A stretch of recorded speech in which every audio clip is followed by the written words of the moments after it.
Of winning senators and party list representatives could possibly take place this week.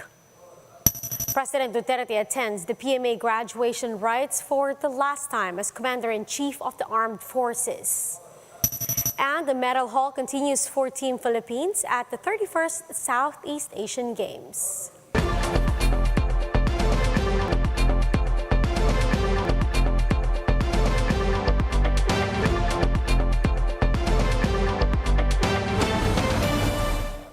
Fast, focused, and fearless. Here's a roundup of stories we're watching now. I'm Riza Diaz. The Commission on Elections is eyeing the proclamation of the 12 winning senators and partial winning party list groups this week. For more details, we have Camille Samonte reporting to us live from Pasay City. Camille, good evening. Can you tell us the latest on this? Although there are still COCs that have not been canvassed yet by the COMELEC, the poll body said that winning senators and partial winning party lists may be proclaimed on Tuesday. A total of 159 out of 173 COCs have already been canvassed by the COMELEC as of Sunday evening.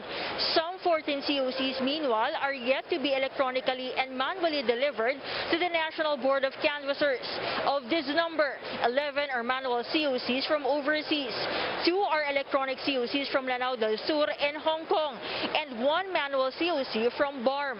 But while canvassing of all COCs have yet to be completed, the poll body said that it considers proclaiming the 12 senators if the number of votes obtained by candidates is already sufficient and will not affect the remaining results from the COCs that were not yet sent.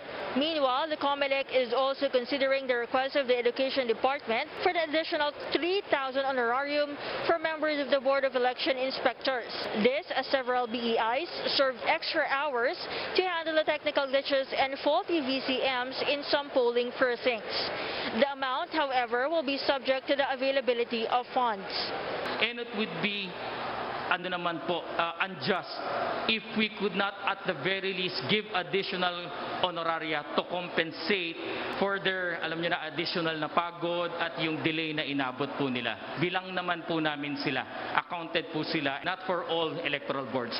Doon lamang po sa affected ng VCM issues at inabutan sila ng delay on account of that.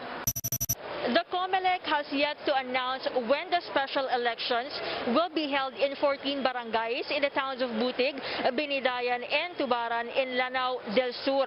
There was also no election yet in Shanghai, China because of the lockdown due to the pandemic. Canvassing of COCs will resume on Monday at 3 p.m. For News 5, Camille Samonte, we are One News.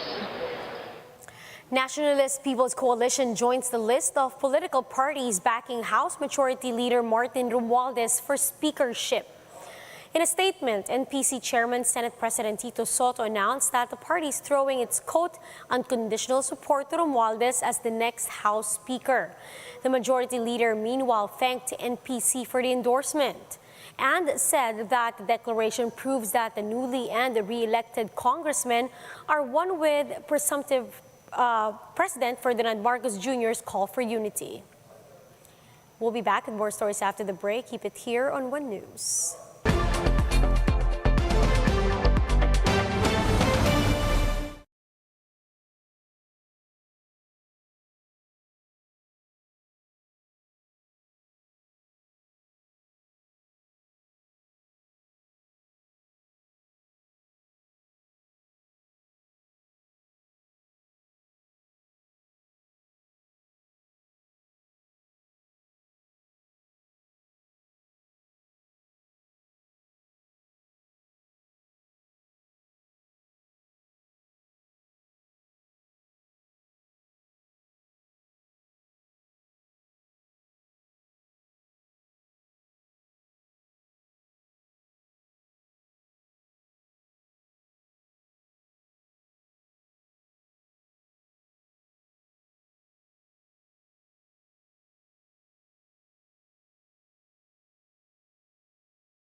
for its 214-strong Bagsik Diwa class.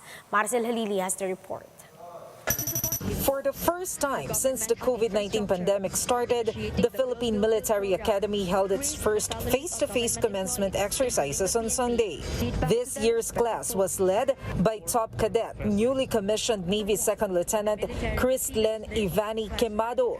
The 21-year-old valedictorian said that her inspiration throughout her time in the PMA was her family, most especially her father, who is also a graduate of PMA. Our parents are the source of all our strength and support. They're the ones who have been there since the beginning. They gave us life, they gave us all the blessings.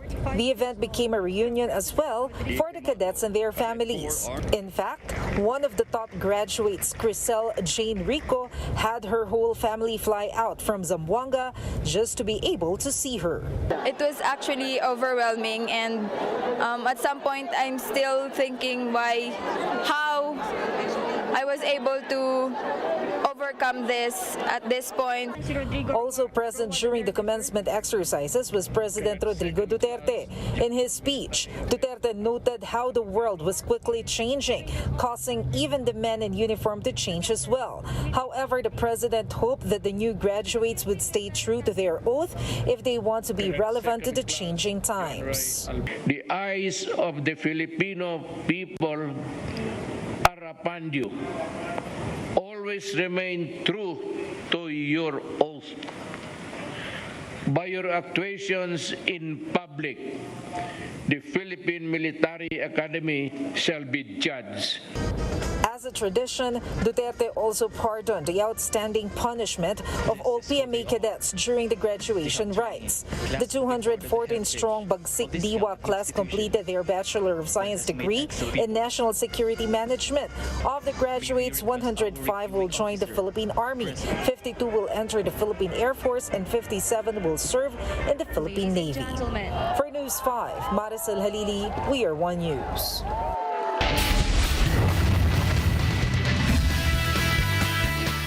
It was another successful day for Team Philippines as the country bagged several gold medals on Sunday. The Philippines started off strong with Agatha Wong topping the women's Wushu Taolu Taijijan event with a score of 9.71. Kim Mangrobang meanwhile bagged her second gold in the SEA Games as she reigned supreme in the women's individual duathlon. Filipino Olympian Carlos Yulo then cruised to his second and third SEA Games gold medal, topping the floor exercise and ring event.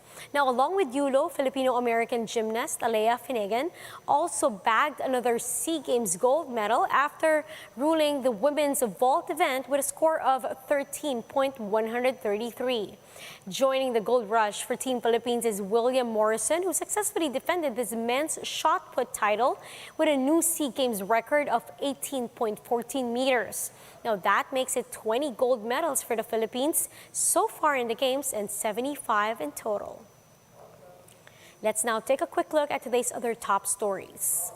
Task Force Contra Bigay has received over 1,000 reports of vote buying through text messages and email. However, only 100 reports have supporting evidence, which is needed to be pushed through with an investigation. UniOil is expecting a massive oil price rollback this Tuesday.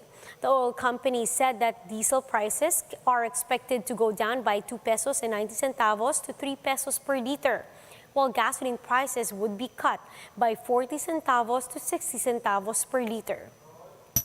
And the UP community lit up a bonfire to celebrate their historic UAAP championship win. Now, for more updates, visit News 5, the Philippine Star, and Business World Online. Visit our website, onenews.ph, for more in-depth analysis. You can also catch One News on Signal Play app. Register for a free account now, www.signalplay.com, and stream One News live anytime, anywhere. I'm Riza Diaz. Mask on, wash hands, and stay safe, Philippines. We are One News.